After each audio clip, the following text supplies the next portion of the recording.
Cause I was looking for it myself, man. I ain't gonna front. I was like, yeah, what the fuck am I at? Yeah, like, Then I won't recording.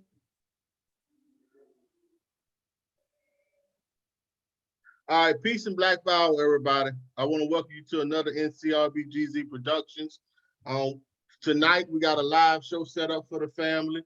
We got some topics that we want to discuss pertaining to what's been going on in our communities or in the world in general, or especially here in America. And like always, I want to thank you for taking the time out to come to the page to watch the show. I want to thank you for taking the time out. If you watch the playback, give us a thumbs up, like the video, share the video, give us a comment, and let people know what you think. And give us some feedback. If it's no matter if it's good feedback or bad feedback, we always can take corrections. And with that being said, I want to jump right in.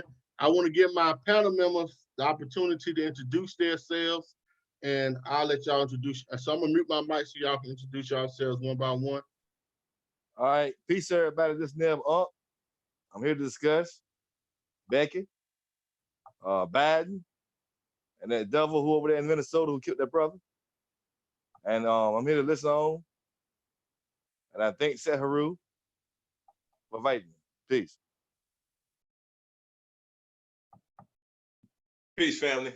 My name is the African American, aka government name, one Cracker gave us.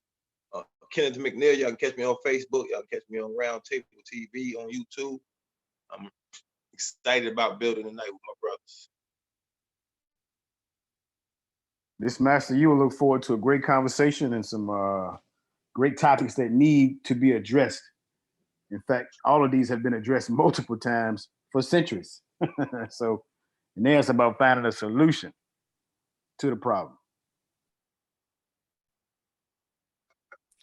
Greetings, everybody. My name is Harold Parker. I'm the inventor of the world's first digital license plate. Also, I'm a graduate of the 17th session of the Citizen Police Academy. So I'm here because I am very concerned. Not only concerned, but I'm ready to take action upon what's going on. Here, enough is enough. And so my take right now is not for to try to rally for a protest or none of that bullshit because it's not working. But I'm here because I want action. Straight up action. Enough is enough has been going on since the damn 60s before time. So I'm a realist and I deal with people in a real way. That's my take.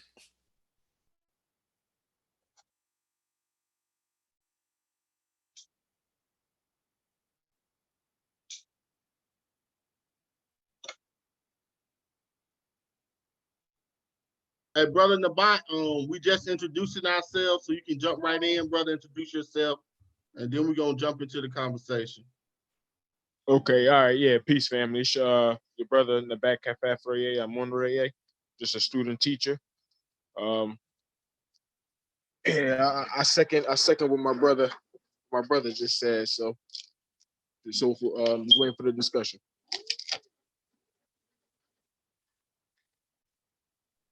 All right. With that being said, man, we all know. Brother Sean, you know? Oh yeah, Sean is here. Introduce yourself, brother. Yeah, Sean from Minneapolis, just here listening. Can y'all hear me? Bro, I know you're hot, brother, man. I wish I was in Minnesota, man. We Hear took you, a trip up there, brother. Yeah, we hear you, brother. We took a trip, bro. We're here with you, man. But we all know what's been going on.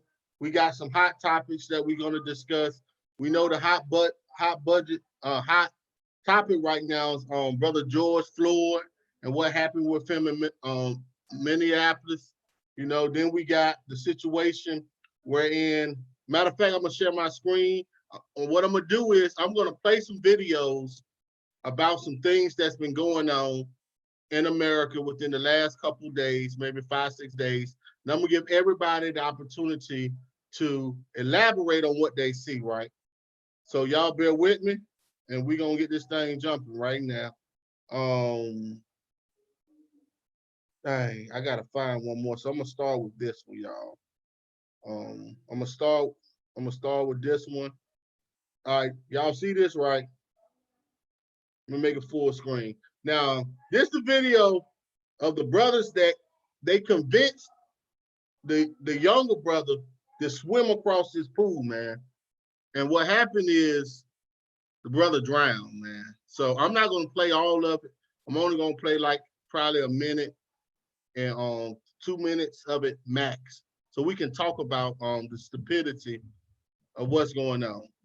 Hey, 2024. Come on, bro. Y'all show this shit, man. 2024, let go. Shit, I ain't made the 60 yet. Shit, these people ain't trying to 200 shit.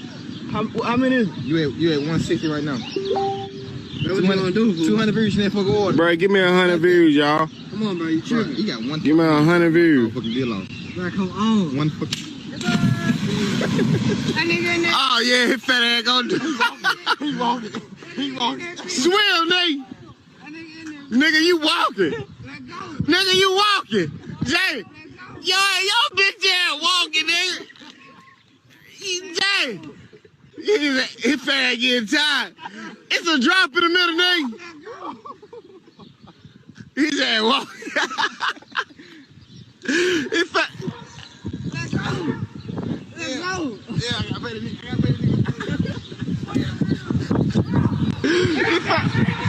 Let go. Yeah, I got better nigga.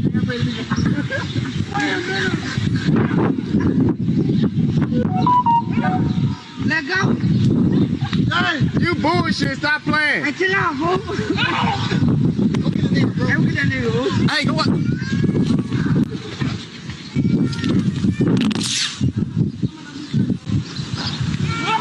Kick your feet.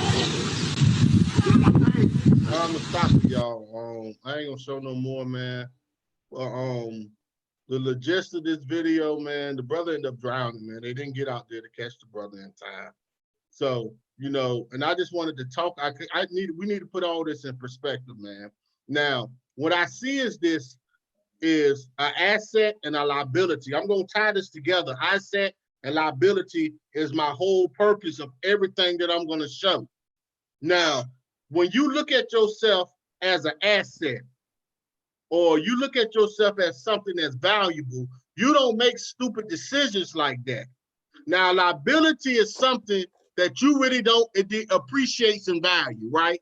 A liability is something that is you liable for. Like, it's not really something that you cherish because it's a liability if you understand assets and liabilities, right? When it comes to finances. Whereas African Americans, what do you consider yourself? Are you an asset or are you a liability?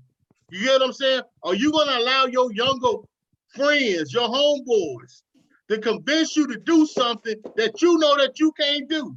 If you can't swim, why are you trying to swim across something? Because they in your head. You don't want the homies to make you look bad. You want to show them that you ain't afraid. And then the brothers that was trying to convince him to do it, are they really your brothers?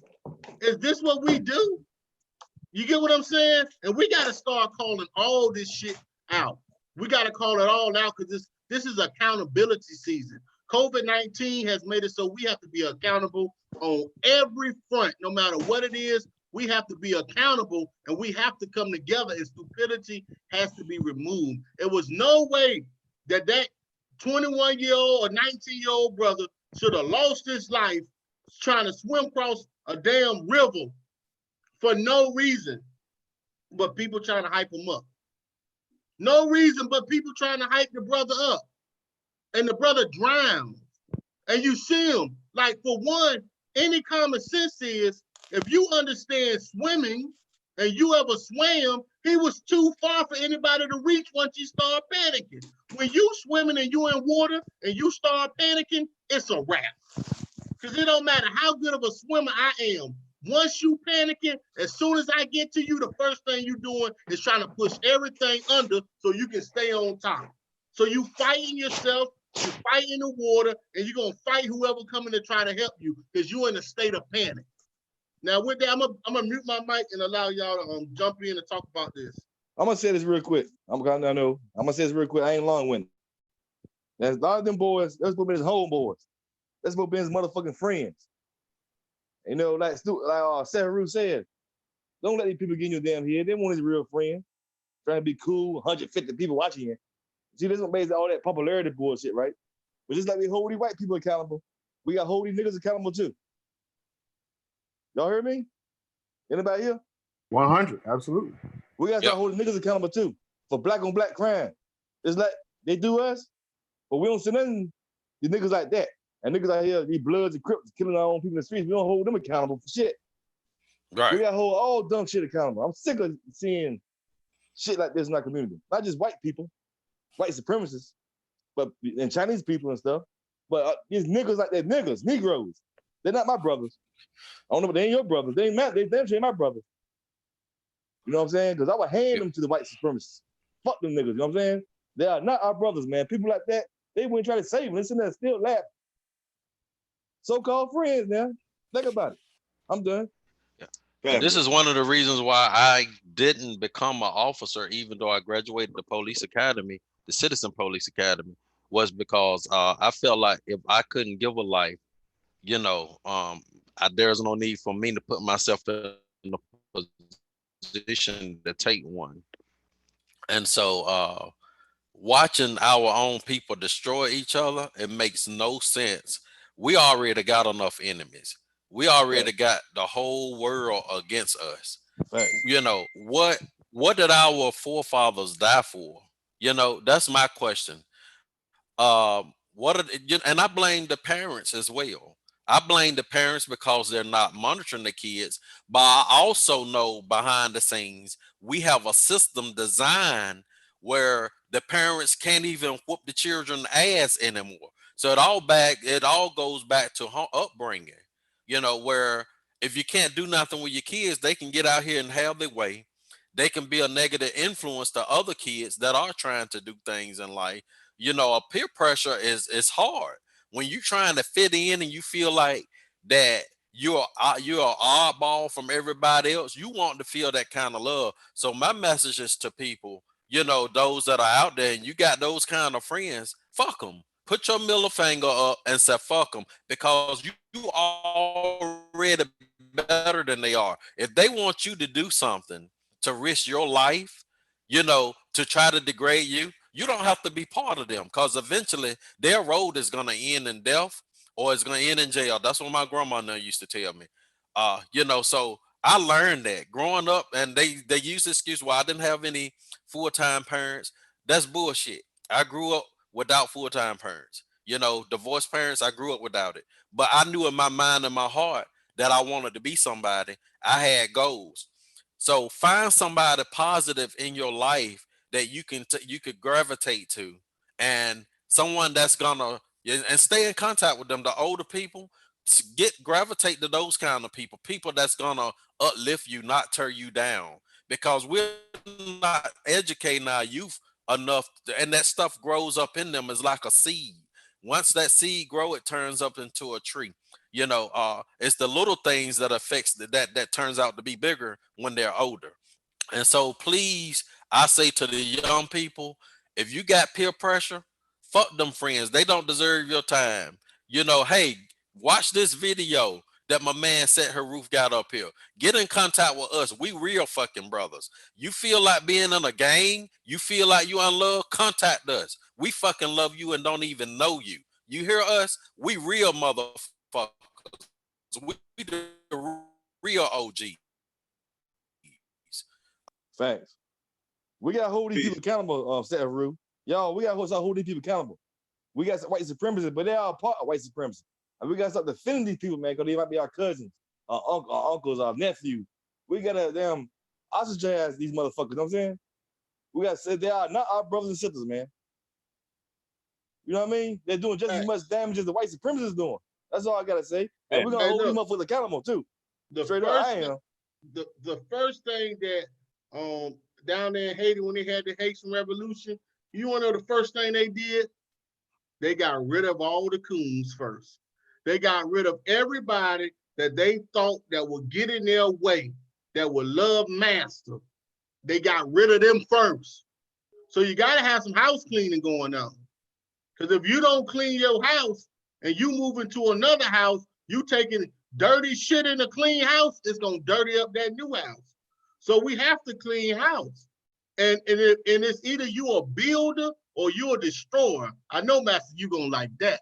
Either you here to build or you here to destroy. You get what I'm saying? And what are you? Right. Are you a builder or are you a destroyer? Right? So I'm going to give you an opportunity to jump in. Let me mute my mic. Y'all go ahead, brothers. Peace, family. Let me speak on this video I just saw for the first time of the young brother drowning. All right, and I heard some of you guys' take on it. But just by looking at that video, that shit fucked up my whole day. You know what I mean? That shit just Right. I'm actually hurt. I'm hurt by what I just saw. You understand? Now, from my perspective, you know, I saw a different picture than you guys saw. You understand what I'm saying? And all these kids young, all of them young.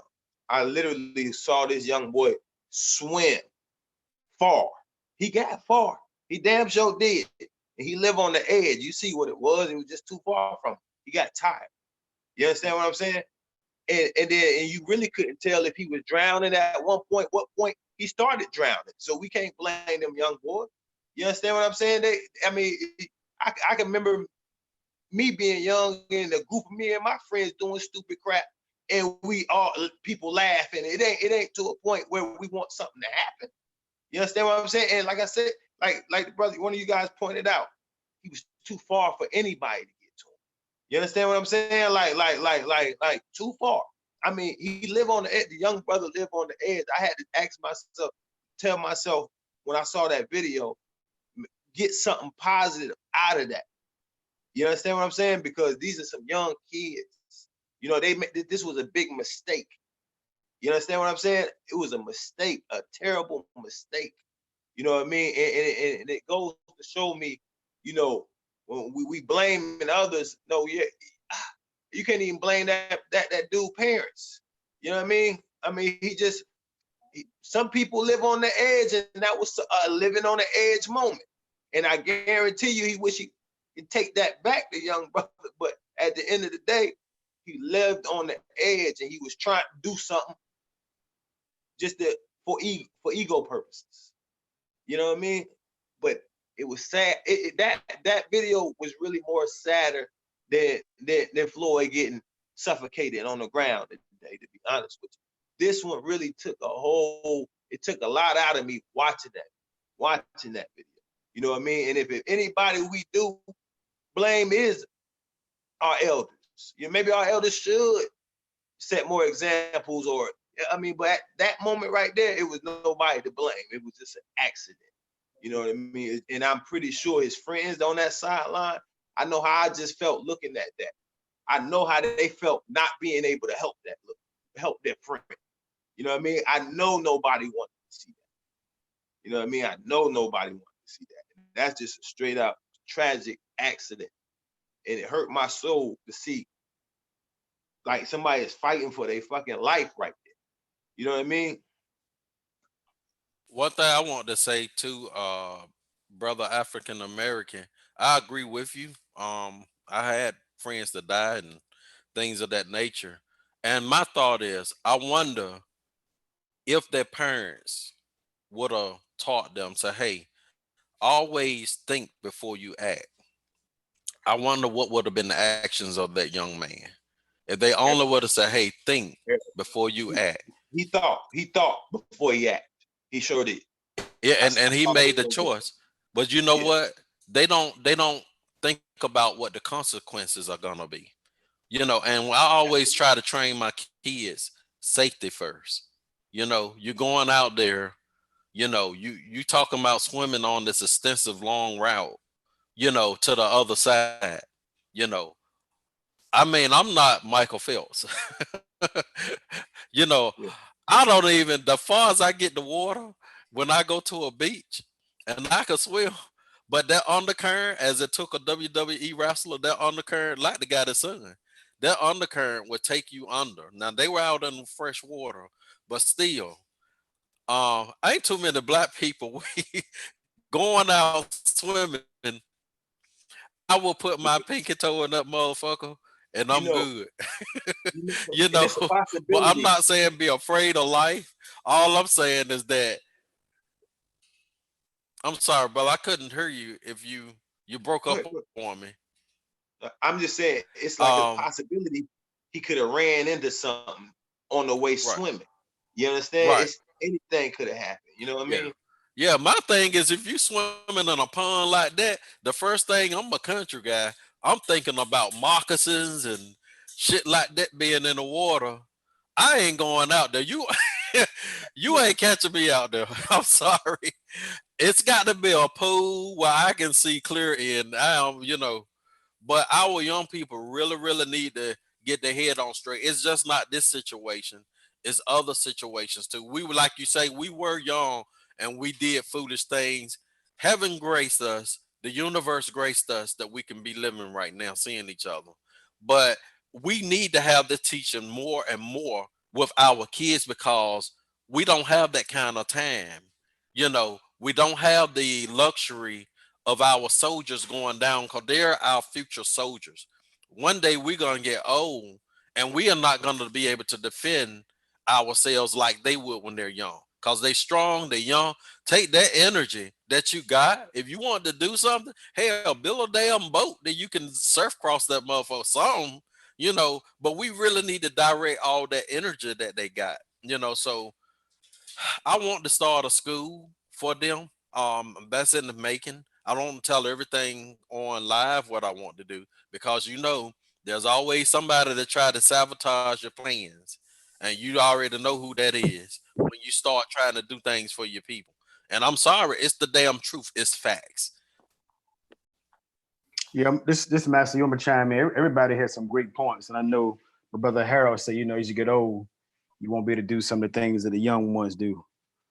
I'll make you laugh when I say this. I'm God, man. So I'm always gonna be a beast.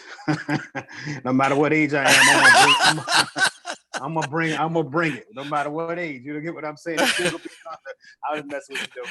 But Yeah. looking at this, like brother said, I grew up in the country too, and we all did some crazy things. But I will say this: like my grandma, and my mom raised us that if one of y'all go down, all y'all better go down. So it was never like one man out there by himself. If he jumping off, all y'all better jump off, or somebody better talk that man down. You're always supposed to stick with each other. And so the main thing is, I'm not a Christian man, but it brings something to mind to where when Cain slew Abel because of jealousy, when God asked him, he was talking to God, he said, "Am I my brother's keeper?" Basically saying, I don't hold no responsibility for my brother. And a thing, or my sister, because that could be you can ask sister there as well. And so the issue of it here is you have to ask yourself, am I my brother's keeper? Because if you were your brother's keeper, you would have said, no, my friend, you're not going to get into that pond and swim there. You do not have the capacity to do it. First of all, let me get you in a smaller pool and let me see if you can do this here. And if you can do it here, then maybe we might put you here. But no. But all his friends did was laugh and thought it was funny, and they thought it was a joke, and Yeah. until it wasn't it wasn't a joke. But then afterwards, I'm quite sure these kids now have to live the rest of their life with that stain on them, because that's hurtful. Imagine the one that betted him. Imagine somebody who put up the money. You get what I'm saying? And then another thing too, the brother felt like he had confidence to do that. It ain't nothing wrong with confidence, but your confidence has to be backed. Well, not only in that situation with a physical capacity, you had the mental capacity, but something your mind has to obey the body. You get what I'm saying? And in that moment, his mind wanted to push on, but his body just couldn't do it for whatever reason that it was. You get what I'm saying? And so when you call yourself somebody's brother, I'm not talking about a friend, because a brother to me is deeper. When somebody's your brother, it is not just a bond with someone that you shared a memory with, that you had hard times with, and all those things. And so if someone, at least from my perspective, if someone is my brother, there's certain things that I'm not going to let you do because of my love for you. And I'm gonna put myself on the line for you. So for me, I don't have too many brothers in that way, because most people is not gonna go as far for you as you would for them. You understand what I'm saying? And so in that situation like that, there should have been, well, at least I would have wished there was someone that would say, no, he's not getting into this pool. He's not getting into this pond. And for anyone talking that stupid stuff, then no. To someone to say, I'm willing to fight you right here, right now. I'm willing to call your mama to do whatever I got to do, but you're not going to get into that. But instead, man, you know, the generation we live in, people want to do a challenge where they pour alcohol on their face and set it on fire. They want to sniff cocaine because it's a challenge. They want to do the TikTok challenge and switch their clothes. That to them is what's fun now. It's all this stuff for clout. And at the end of the day, clout has never bought you nothing. It's not an asset for you. A clout is a liability, as my man Seth Haru would say. It's a liability. You understand what I'm saying? And so we're going to call ourselves our brothers and sisters to each other, as my brother Neb Unk said. If you my brother, then I am accountable for you. You get what I'm saying? Because when we leave this house, your mama entrusted me to you. You understand what I'm saying? If we homeboys and I come to your house, hey, Miss Johnson, and we leave, your mother or your father, or whoever it is that you with, your guardian is entrusting you with me. So I must say, when they come to me and say what happened, I have to be able to stand and hold an account for what I did. And what I should say is that I gave my all to protect them. You understand what I'm saying? And if you didn't do that, then what can you say? Because you did not give that. And those are the type of friends that you need to have. And my brother Harold alluded to that. You need to have those type of friends that's going to hold you accountable, whether you're right or wrong. It's not going to put you in a situation that's going to cause you to lose your life, but it's going to put you in a situation, allow you to elevate your life, to be better tomorrow than where you are today. A friend that's asked you to jump off a roof into a pit full of snakes can go straight to hell. Tell them they ain't no motherfucking friend. That ain't your friend. That's not your friend. You were young. We knew shit like that. We were young. We didn't do no shit like that. Yeah, no. And we did some dumb stuff, but we did a mess like that. I would have said you swim. Hell no. And when you swim down there and get back. You get what I'm saying, man? But that's, you know, like my brother, the African American said, that stuff really hurt me to my heart, man. It does, and almost to the point where you don't even want to talk about it, because it gets to a point to where it's just silly. Because the mama and the dad in there gonna say, he died for something silly. He died off a bet. Get what I'm saying? He died off a bet, off of $20, off a bet. It's nothing. You understand what I'm saying? So yeah, that's my piece, man. And you know, all I'm gonna say is, hey, you do a damn challenge, man. Protect your neighborhood challenge. Make sure the kids safe challenge. Make sure the grandmama's safe challenge. You want to do a challenge to some of these young dumb people, man. I ain't gonna say all the young generations dumb, but damn, they are not our brothers and sisters. I'm sorry. I don't know the hell going on with them. That's all I'm gonna say. Am I my brother's keeper? Yes, I am. As Nino Brown asked G Money. And that's what we have to be. We got to be our brother's keeper. We got man, watching that, y'all, I'm gonna tell you, I just didn't start doing this. I started with a baseball team of all the kids in the neighborhood. You can go on my Facebook page and look at it. I got all the neighborhood kids that was on the street that was seemed like they had trouble in school. I got them up and started a baseball team, Butt Leonard League. You know, I don't know if you guys remember Butt Leonard. He was one of the first Negro African-American baseball players. They called him, he was part of the Thunder Twins. When they hit the ball, they hit home runs. But I got them up and start, you know, putting them to work. And don't you know, most of those kids, they end up going to college or doing something with their life. But this right here just really is an eye opener and make me want to do more as a parent. I got 5 kids, so it makes me want to do more as a parent, to reach out more to our young people. So this is really, I'm taking a personal responsibility, and I'm gonna do more. There's no need to just talk about it. We got to be about it. And so that's why I'm here again. I thank Seharu for inviting me, because I never seen that video. I seen all the other ones that he gonna get into, but I didn't see that video. I did see one, they were on the beach in Florida and they were fighting. I even tried to report the video so they could take it down. I was so shameful of our people on the beach fighting. But you know what? I have wanted to confirm with somebody, because even when I tried to report the video, Facebook wouldn't take it down. And this is the type of shit they want to be seen on the media.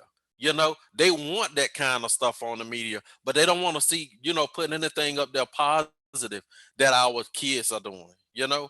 12-year-olds going to college, getting 3 different degrees, or being accepted by 16 different colleges, things of that nature. But that's a whole nother topic for another day. That's my take. You know, when you look at some of this stuff, matter of fact, before I say what I want to say, we got 2 new people that signed in. I want to give y'all the opportunity to introduce yourselves to the family. What we are talking about is the hot topics of what's been going on in America for the last couple of days. The first video that I played was the video of the brother that drowned. His homeboys told him, "Look, get in the pool, bro," and they got him to get in the pool. I mean, in the little river. They betted him, and he tried to swim and he drowned. So that was the first video I played. But I want everybody to to speak their piece, and y'all can unmute y'all mic and say what y'all have to say, and then we can go on, because I got like 2 more videos I'm gonna show, and I want everybody to comment on. And I'm glad we got the queen in here. The cipher is complete now. I'm glad. So now we got a complete cipher, because we felt bad. Now we got a complete cipher. So now we can really get the building going on now.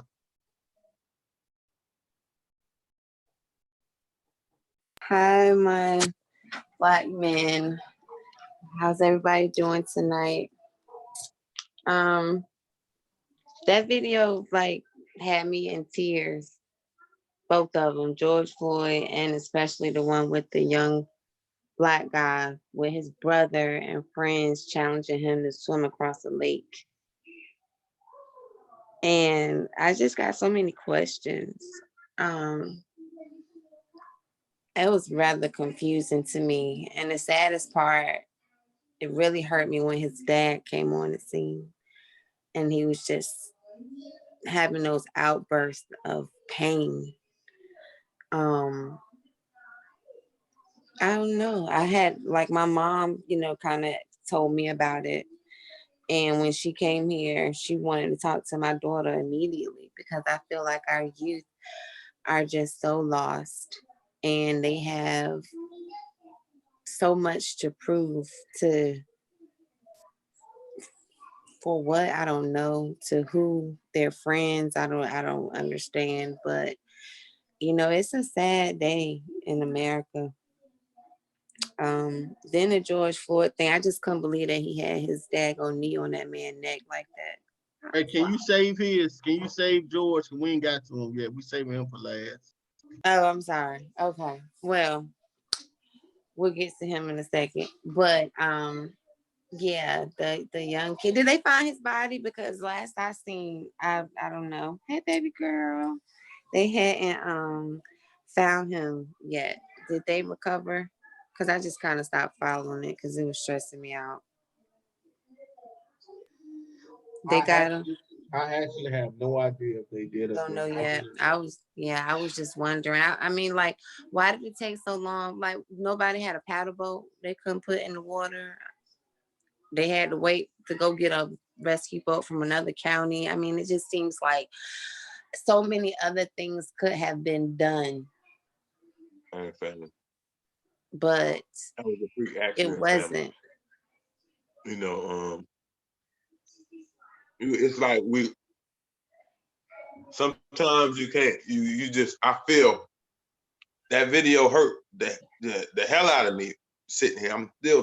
I still got it in my mind, but I feel so strongly, to a point where, it was definitely a freak accident. You know what I mean? Nobody wanted it to happen. I can only imagine how his father felt.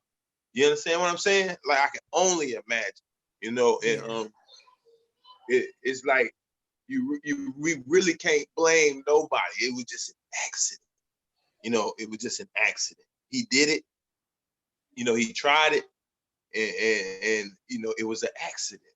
Whatever it did, he didn't make the goal, but whatever happened, it was an accident. I think he was something. I'm waiting to see if something was kind of wrong with him, because I think he was 20. He was just graduating from high school.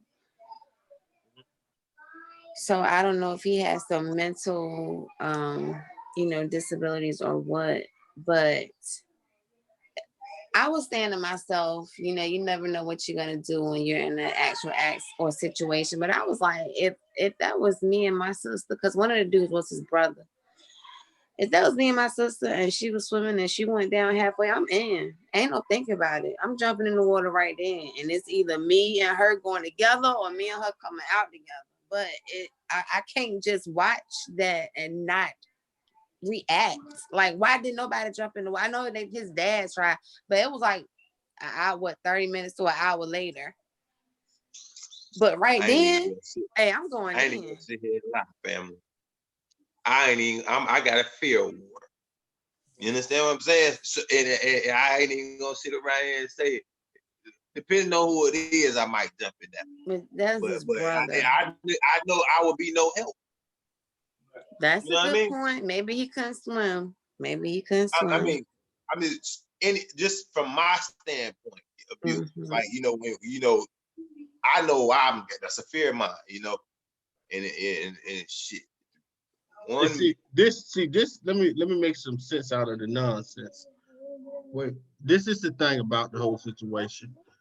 The brother told him that it's a 30-foot drop after he got in the water. See, they didn't tell him that it was a 30-foot drop before he got in the water. Right. So off the gate, when he first get in the water, you hear the brother say to him, "Are you swimming or are you walking?" Because it was shallow.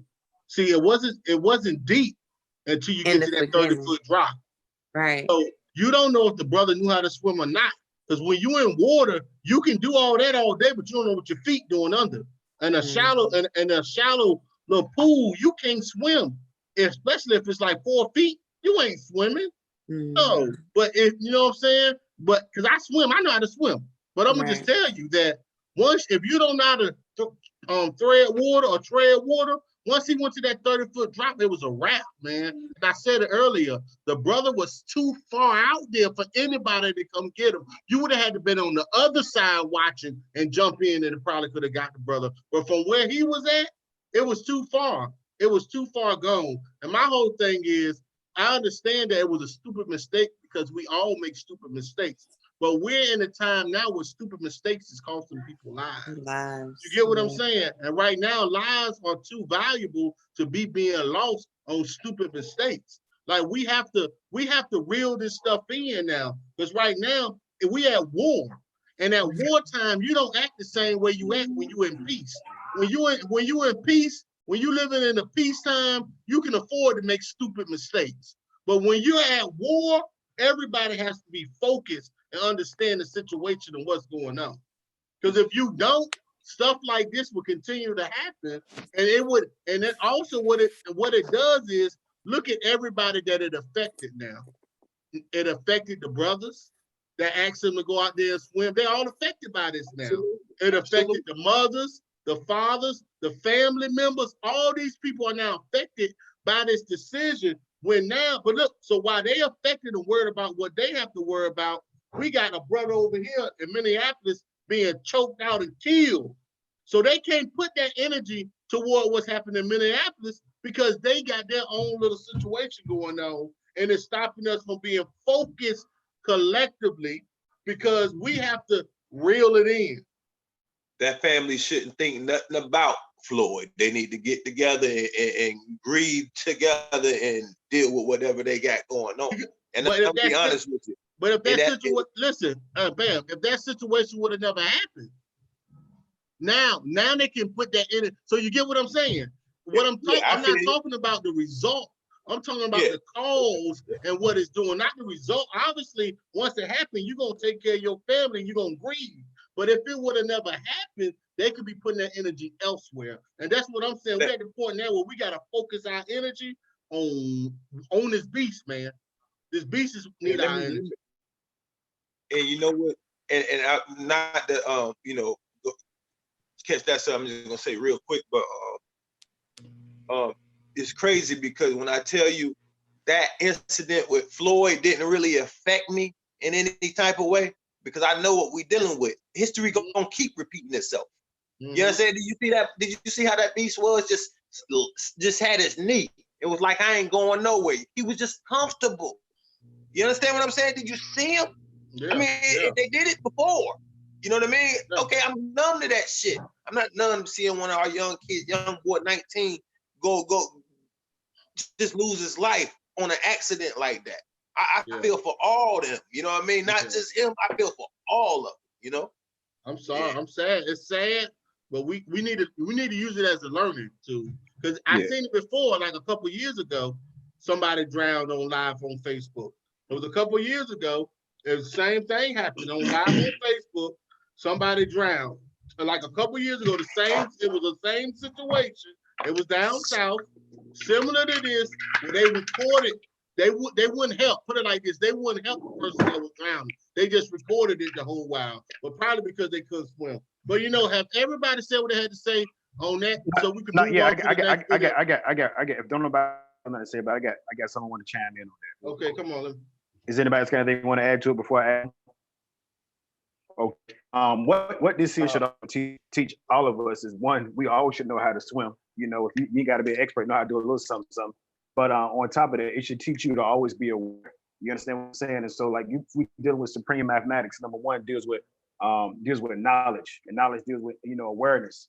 The first part of knowledge being aware of something, because when you become aware of something, then you know about it. You may not know everything about it, but you know something about it. Like if I show my kids some addition problems, 2 days out of the week, they become aware of it. So it's like, yeah, I seen this before, so this here ain't no.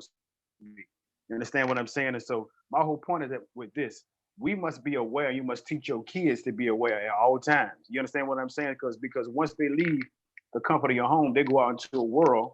Sometimes they don't love them. Sometimes they're gonna be around friends that's gonna put them in situations, et cetera, et cetera. You don't know what situation they're gonna be in. So your kids have to be aware. Prime example, when my son was 3 years old, my daughter was 2. The lady, she had locked her kid in the car, and she came banging on my door. Could I get her kid out of the car? And I couldn't get the kid out. I was going to break the window out, but I said that the kid seemed fine. I didn't break the window out, but she was trying to communicate with her child. Her child was like 4 or 5 and couldn't get himself out the seatbelt. So anyway, so we got the kid out of the car. The kid was fine, et cetera, et cetera. From that day forward, what I did with my son and my daughter, I locked my door. First, I showed them how to get out of their seatbelt, how to unlock their door. And when my son get out, how to unlock your sister. If you get out before him, how to unlock him, how to open the door, unlock it.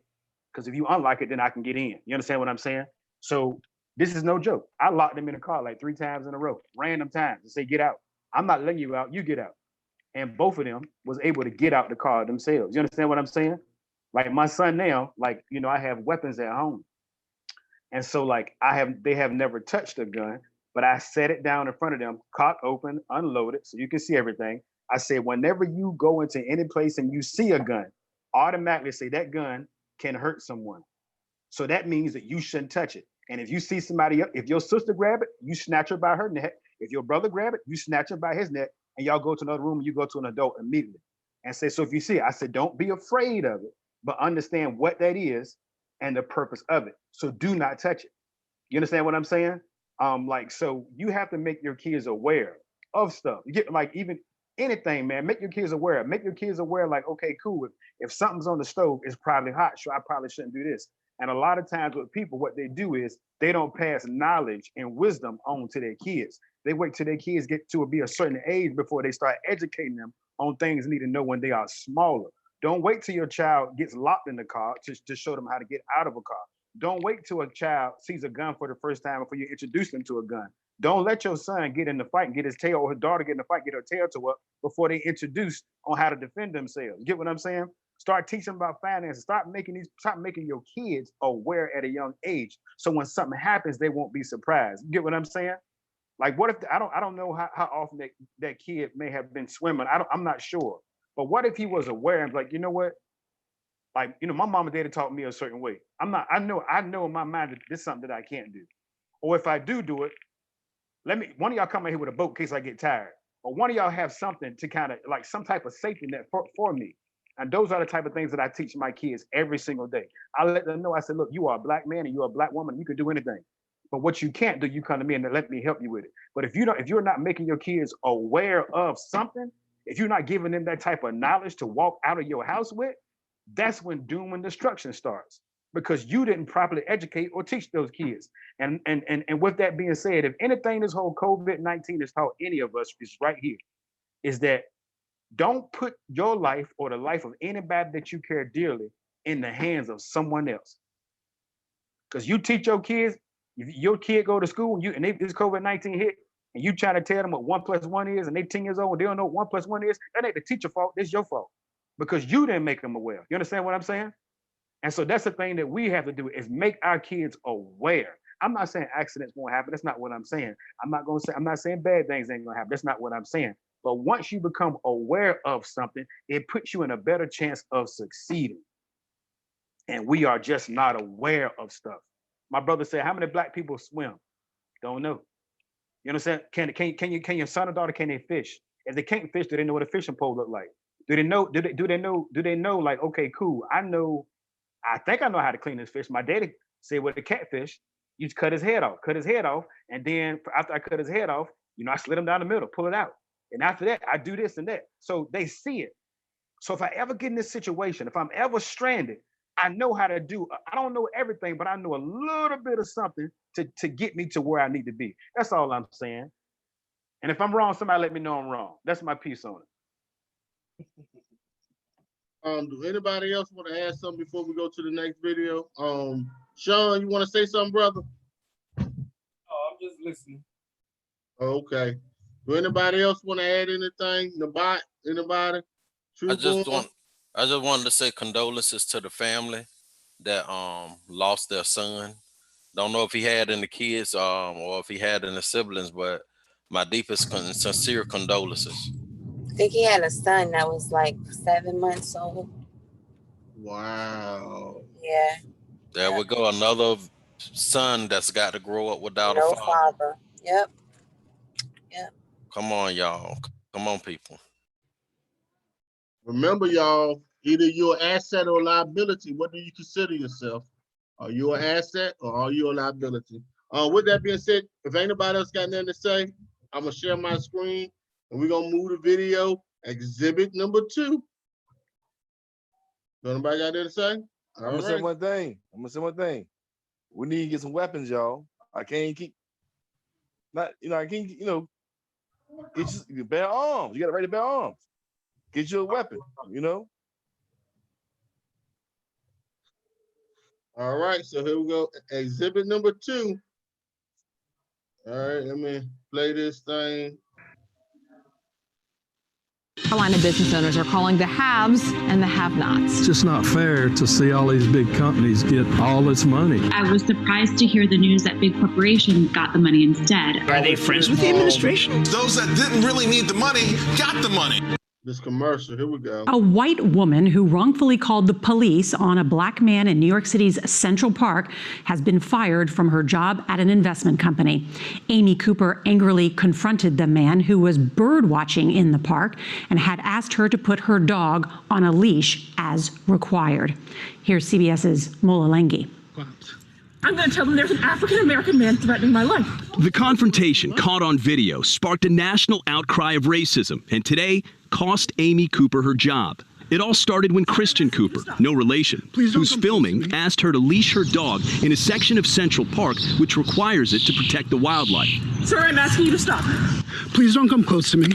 Sir, I'm asking you to stop recording me. Please don't come close to me. Please take your phone off. Please don't come close to me. I'm taking pictures calling the cops. Please call the cops. Please call the cops. I'm going to tell them there's an African-American man threatening my life. Cooper did just that. There is an African-American man. I am in Central Park. He is recording me and threatening myself and my dog. I'm sorry, I can't hear you guys. I'm being threatened by a man in the ramble. Please send the cops immediately. Within 24 hours of the video, Amy Cooper apologized, returned the dog to a rescue center, and lost her job. Her employer, Franklin Templeton, stated in a tweet, That's enough. I can't take no more. Now, let me stop sharing my screen. Now, this is what I call the Becky syndrome, right? This is what we call the Becky syndrome. And again, asset and liabilities. This is what I'm stuck on. Asset, either you're an asset or you're a liability. Now, Becky understands that she can call the police and say that our liability, which is a black man, is threatening her and her dog. Did you catch that? She said that he was threatening her.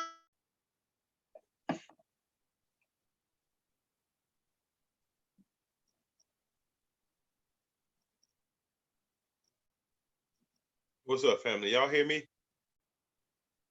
Yeah, we hear Yes, you. we I hear don't know what happened to Stu. Yes. I was like, well, Stu. But off the gate, Stu was talking about the dog. You understand what I'm saying? They know dogs' lives matter. You know what I mean? To them. You know what I mean? Like that. That's them dogs is sacred to their heart. So me and the dog. They threatening me and the dog. Just what we up against. And then the thing about that is, they just like they got what's his name, Jesse Smollett from the Empire, for they charged with what 24 federal counts for saying that I'm about to, Robert. Go back in there. Hey, yo, can y'all hear me now? Yes. Yes. Okay, I don't know what just happened right there, but I don't know. But look, y'all can go ahead. I'm gonna try to work on these technical difficulties. Y'all can talk about Becky, and I'll get mine in once I fix this problem. Yeah, that's just a tool. That is a tool they're gonna use, the police, because you know they that white privilege, as I said before. You know, they gonna use that. They know it was easy. You know, like I said, the call could have changed, and was like, yo, there's a black man with a gun pointed at me in Central Park. I don't know what he about to do. You know, and then the beast would have came with their guns drawn. You know what I mean? Like they know those things will happen. You know what I mean? So they know it's easy. Floyd, like I said, I'm numb to these Floyd things happen. And you know, rest his soul, but I'm numb to those. And they know it's gonna happen. It's a green light on this, family. I mean, you just gotta take it for what it is. You gonna do something about it, yeah. You know what I mean? That's it's 2020. And then one thing is that nothing is going to happen to these people. What black people need to do when they get treated like that, record these people and all that, and they need to file a civil liability lawsuit against these people. And until these people start to being sued for this, because right now I had a white woman come and tell me, oh, I got white privilege, you know, around my house, telling me she got white privilege. And I told her a lot of shit she got away from my shit, but anyway. But if you don't sue these people, they're gonna continue to think they can do what they want to do to you. And most times when black people or something like this happen to black people, they just say, you know, whatever, and go on about their business. They don't take it to another level. So I think when you have like somebody putting your life in jeopardy, all that, even if you don't win, sue these people so they know not to fuck with you, because they're gonna keep on doing stuff like that to you because they know you ain't gonna do nothing. What can you say? You know, and I've sued people before and won. So until we start to not just let these people push us around like that and do what they want to do to us, you know, once we start suing, then there will be a civil case against them. Then they will say, okay, damn, let me be careful, a little bit more careful about what I do on camera, because a lot of these people feel like they can just do what they want to do, and you won't. What can you do? Just like I'm gonna just jump to some like today about that shooting when they was protesting. They had two white boys walking around with AK-47s around all these black people, probably hundreds of black people. Two white boys walking around with AK-47s. Now, I don't understand that. How can you let two white and then they end up shooting? You know, they ain't put that on the news yet. But I'm just saying, black people got to start to, you know, standing up for themselves, man. You know, if you know, these police and these people, this shit has been going on for 400 years. The origin of policing come from slave catching. So once I mean, they ain't never been on our side, you know, so you know, but we have to start at least put ourselves in a position so we got to start running for Senate, running for city council, running for superintendent for school. We got to put ourselves in a position so when something do happen, we in the room to make some changes, and we can say, hey, you know, you out of here. You know, we can't say nothing now. What can we say? We're not over anything. So that's all I can say right now. And if I may add, I would say too, brother, we need to have our own tactical force. You know, I thought about putting together a force called the Peacekeeper Initiative that consisted of Black men, you know, officers has been trained, you know, to monitor the police. That the police, you know, will work along with the police, but before they stop a Black person, you know, or the Black person get out the car, what have you, we have to be in their presence first, because what I wanted to do is stop the bias that's going on. You know, the Black Panther Party had a good program until they intentionally poured drugs into and plotted drugs into the neighborhood, which was a pretext to come in, and they even allowed the federal government to you know, to try to come in and infiltrate and do all kind of stuff to tear it up. So, and they killed, you see what they did, they destroyed the Black Panther Party, which wasn't a violent party. They was simply standing up to the people. Now we still got the Black Panther Party, but that's standing up and they're not afraid, but we need more of that. We need to be organized. So one of the initiatives that I wanted to propose, you know, and those that hear it, you know, go, you know, seek Seth Haru, you know, because I want to propose the Peacekeepers Initiative. You know, hey, they got weapons. We know about eyes in the sky. See, those are the type of things that they use against us. And I ain't gonna get too far off topic with this, but they have communication. They have eyes in the sky. They got drones. They could drop a bomb off on you at any given time. They have surveillance software that's even surveilling us at this moment. You know, so these are the things that we're up against. We're in a technical war, believe it or not only just racial, but in a technical war. And it is war. I call it as I see it. And now going back to this white female that just did what she did, that could have easily been like Emmett Till or any of the other people, Black men that have been falsely accused and died, have been in prison for 30 some years for crime that they didn't commit. You know, that could have easily been them. I feel like we shouldn't take our chances like that. I think every Black person, as one person said up here, need to be armed. I think it was the African American. I think we all need to be armed. You know, we need to have more than just guns. I think that we need to have very innovative weapons. I think that we need to have bulletproof vests. I think that we need to, again, if we're not that, why the hell are we paying our taxes? I don't think we need to be paying taxes for police officers that's out here just murdering our people. Fuck that. You're not going to get an ounce, one dime of my tax money. And I think that we need to stop. Yes. I'm sorry, brother, but when you say, you know, they're part of the system, everybody that's part of the system, the cracker pay you. You understand what I'm saying? It ain't no way, and they gonna get the money through the taxes. You know what I mean? But this is where we have our own GoFundMe. You know, we got people that's out there rich, all the celebrities, all of these people that are owning these strong businesses, Black businesses. We need to start, you know, not only furnishing our own, but, you know, we need to rebuild the Black Wall Street, period. Because when we're trying to fight for ourselves, you can't ask your enemy for help. I mean, I'm not saying all white people are your enemies, but you can't ask all your enemies for help. And to, you know, that's just like asking the prison guard, say, hey, you know, will you help me escape? You know, that it doesn't work that way. So we do need to have our own funding, you know, our own banks. We need way more banks than what we have right now. You know.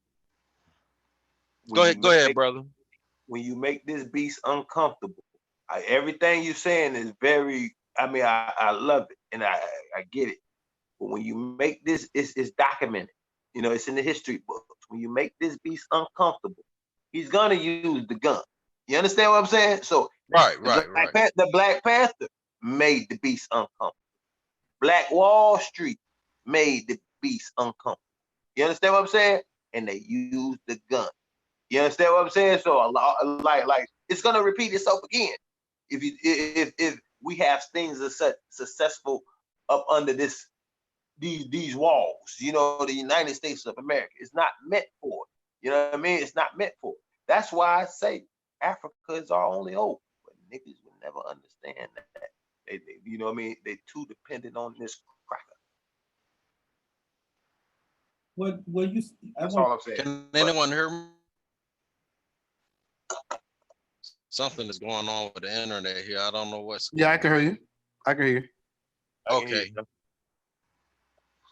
Yeah, I agree, brother. And it seems like that anyone that speaks out end up getting assassinated, or they seek a pretext to slay them.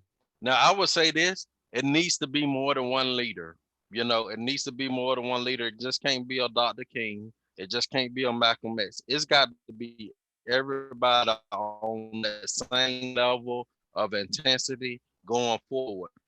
And we got to have people that are committed, you know, because I mean, in this situation with this white woman, as Seth Haru said, hey, she knew what her privileges are. It makes me kind of scared. And again, I'm not racist at all, but it really makes me afraid for a black man to even be married to a white woman. And I know there's a lot of interracial relationships, but you have to think about it. These people walking around here, all truth be told, now they thinking that they better than us. Not all of them, but hey, a whole lot of them thinking that they better than us. I mean, it's in the Constitution that we already, what, 3/5 of a human being. They damn sure ain't changed that yet.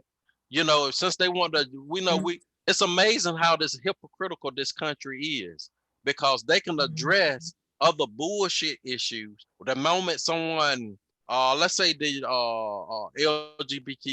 LGBTQ, all them alphabets, they can address all these rights. But yet, at the same time, when they come for black men having their rights, or black women and our queens having their rights, which is another issue that I have a problem with, because we do need to protect our queens at all costs. I dare to see another black woman abused. I dare to see another black woman abducted. This is why I wanted to promote the Peacekeeper Initiative, because our black women are being abducted by the thousands. No one is saying anything about it.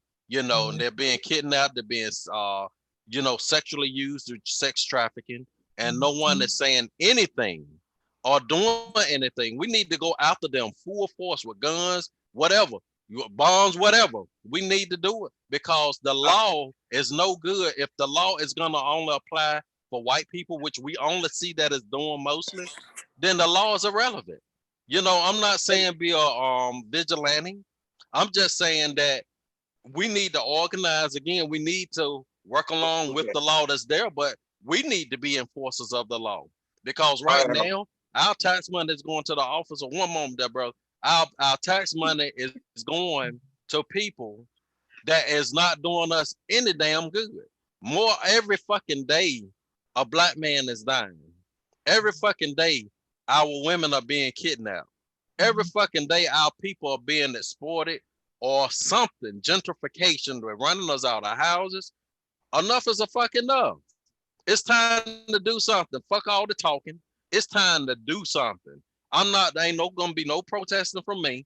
I'm not even gonna tell you what I'm gonna fucking do. Cause if I do something, I'm gonna just do it. You know, and that's the attitude all of us got to have. A clear message need to be sent out. If you mess with one of us, your ass gonna be chopped on the damn line. You gonna get your ass handed to you. You kill one of our family members, we gonna take out all of your family members. A message need, because the thing is, they keep doing this without any consequences. They just let what's his name, Freddie Gray. The man that got choked up in New York. They just let the guy go without any consequences. Enough is enough. Our people are still dying. I don't give a damn about money. It ain't enough money that can replace me losing my loved one. Oh, hell to the no. There will not be enough justice with that shit. I can work and get what I have. I don't need your fucking money. I want your head. So that's my take. I'm gonna put a quick disclaimer. Oh, I'm sorry. Go ahead, bro. I'm gonna make it real quick, man. All I'm gonna say is, like you said, I agree with you, Harold. And when it comes to like holding people accountable, like you said, women getting kidnapped, you gotta hold these pimps, man. So my own kind is getting involved with kidnapping these little baby girls, man. Damn right. White man might be behind it, but he used the pimps and the thugs. They kidnap them. You know what I mean? We got to find them. We got to find them and get them. Straight up, the police ain't no law enforcement helping doing shit about it. So what we got to do, hey, we gonna do something about that shit. All right, check That's this right. out. That's right. I'm gonna do a quick disclaimer because Harold kind of went off. I feel you though, but by no means am I on this video saying go to war with crack. You understand what I'm saying? By no means am I promoting that. You understand what I'm saying? But even though I know the bad, no, I'm gonna say the evil outweighs the good.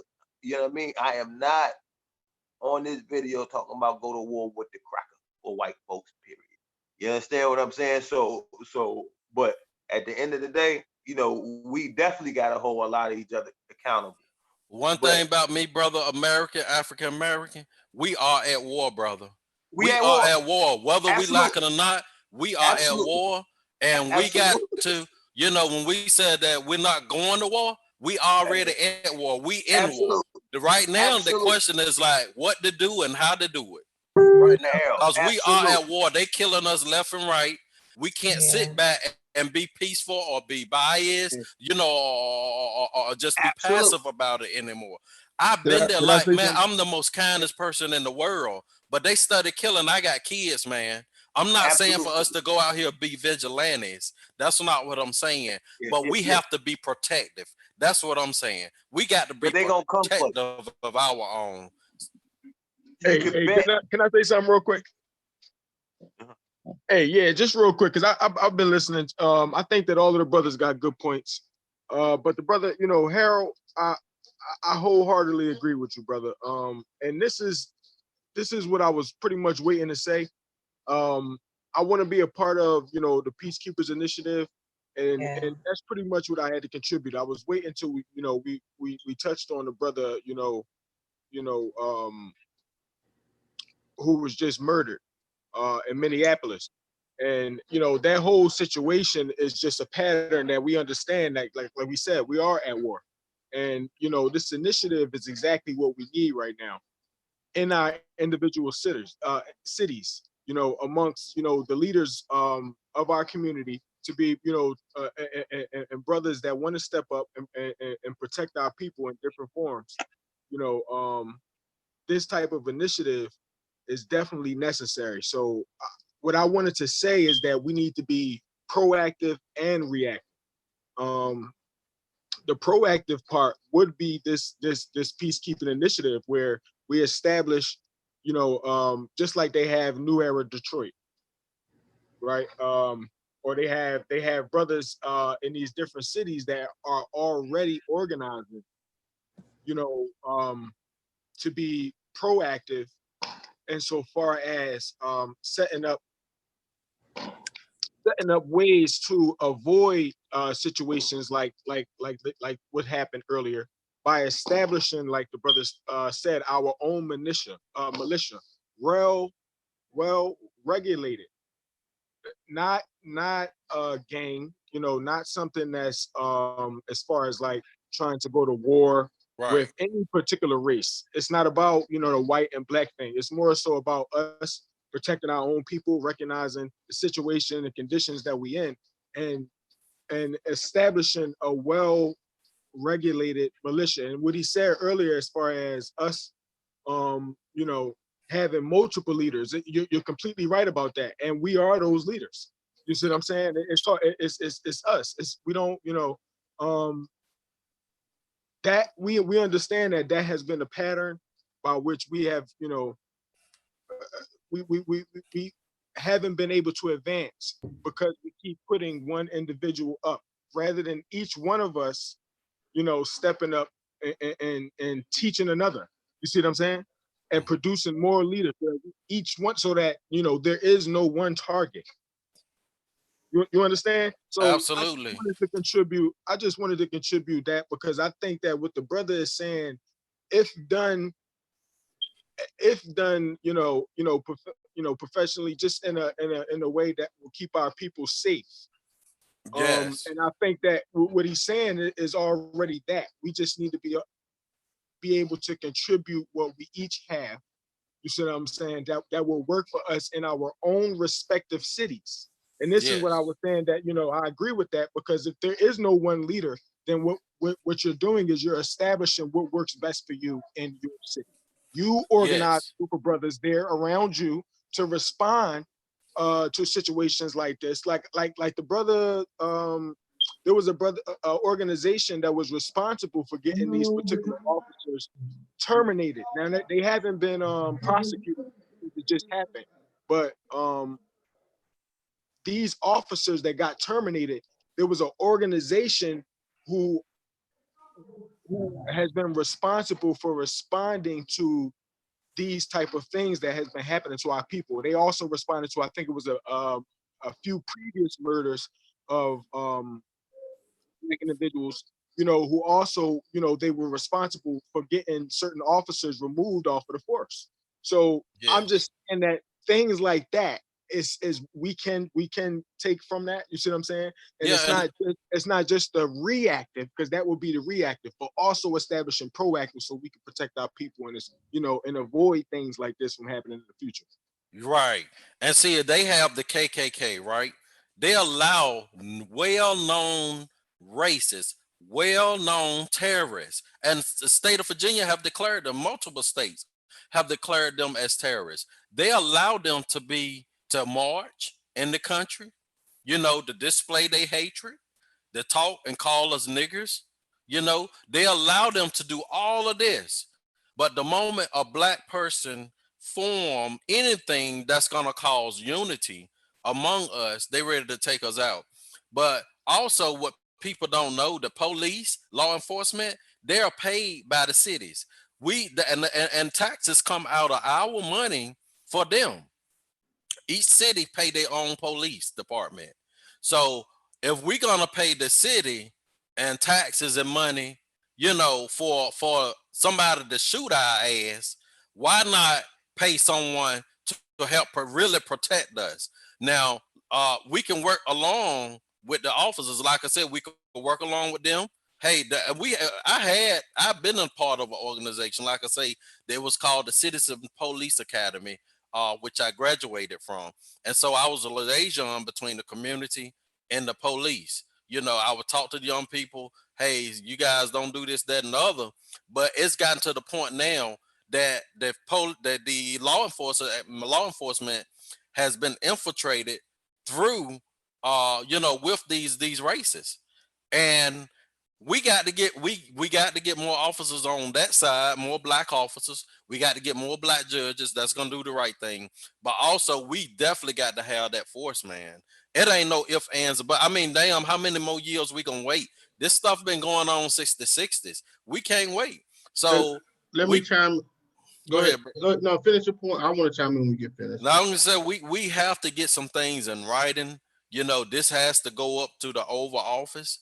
You know, if the Attorney General disagrees with it, then I'm asking the question, why when y'all allow the KKK to still roam around this motherfucker? Hey man, the KKK is the government. You understand what I'm saying? Like, this is what it is. I mean, they gonna continue to allow them. It's nothing we can do about it. I mean, that's what it is. You know what I mean? Exactly. So this is something that Harold was saying. The KKK been infiltrated the police department. There's reports that they came out to say that they infiltrated the police department. But let me deal with something about the armed militia. We already got armed militias, family, and we have organizations that go and check people. You just don't know about it. You have to know somebody to know somebody to know.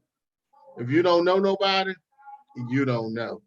It's like secret, but you got to know somebody to know somebody.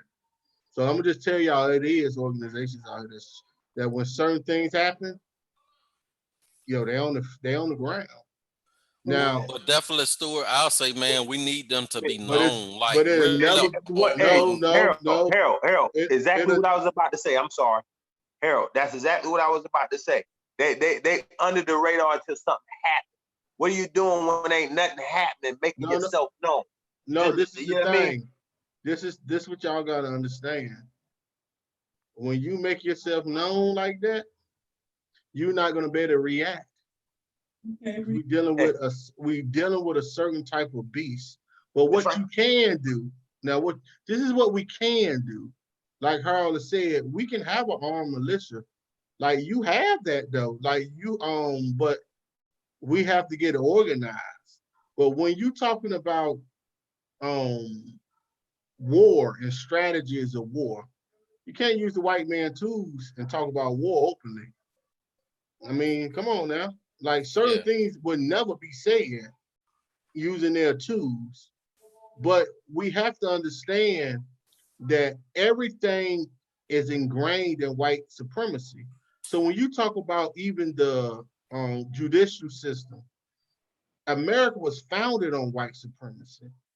It's in every aspect of America is white supremacy is in there at its core. So what we can do, how we can affect it is different ways. You have to affect things politically. That's one front. You have to get people in office who are going to decide to reduce the budget of the police force if they don't comply, or disband the police department in your town or city if they don't comply. Like it's things that can be done, but we have to get in these levels, people in positions to make these type of decisions. And we're not going to be able to do this nationally. I'm just sorry. It ain't going to happen nationally. Well, Stewart, I want to say this, not to cut across you. Look at what the LG, and I know they got resources, but look at what the LGTB, I can't never get the alphabets right, but look at what they did. They came together as a group, organization, and they spread it quickly throughout the U.S. Even when you use the alphabet group, understand who was financing them. Understood. I do. I get it. But what I'm saying, I get what you're saying. Look like you froze up again.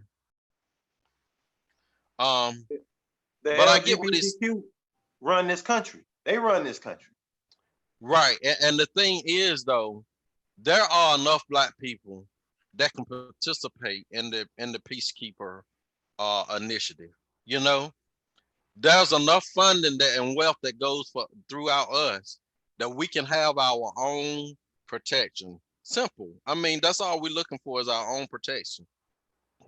I don't know what happened to Separate Rule. Let's see, look like you're coming back on now. Maybe I have to come back in and out. Yeah. But yeah, we up again. Anytime you make the beast uncomfortable, but they're gonna come for you. That's all I'm saying. You got to be ready. I ain't ready for the beast to come for me. I ain't even gonna sit around here and play games. Honestly, bro, I don't think none of us are ready. I mean, looking at all the technology and stuff that they have, none of us are ready. But the thing is, we can't stand and not do anything. We have to educate our kids, to be innovative. Absolutely. Protect that family. Protect your bloodline. You understand what I'm saying? Because at the end of the day, it's proven he's gonna come knock on that door. Right. You know how many protesters out in Ferguson that's gone now? Mysteriously, it's real. Yeah. They're gonna come for you. They're gonna knock on your door and they're gonna follow you somewhere. You understand what I'm saying? Right. It's just what it is. We're up against something. Not understanding this beast and then every other angle that we gotta deal with too. War coming different angles. You know what I mean? Yeah, it's amazing to me that we will be called terrorists because we out to defend ourselves. But it's amazing that, these other groups that really are terrorists to people, it's nothing but the truth. I mean, it's been out here before I've been born. They declare them as law-abiding citizens, just like the guys that went out there and hunted down the brother and shot him jogging. That right there, I mean, it's like one thing after another. We can't wait anymore. We can't. No matter how we put it, if we don't know how to do something, we need to start studying how to do it. You know, if it's technology, if we got to get eyes in the sky, have our own communication system, we're not against the law. We're trying to work along with the law and be a law side of law-abiding citizens. But if the law is going to be biased, then that law is null and void to us. And it's just is what it is. You know, that's my take on it. You can't live by a law that they're not living by. They're gonna tell you